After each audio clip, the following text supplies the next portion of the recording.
You ate a bee this morning. How do you feel?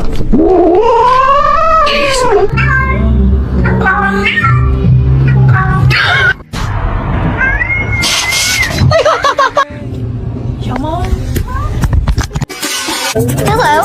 No!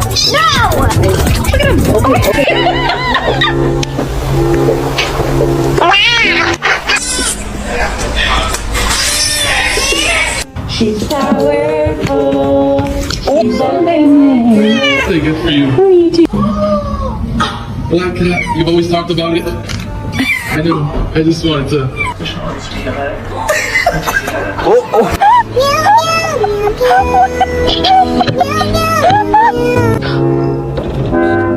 You turned it off. Do you want me to turn it back on?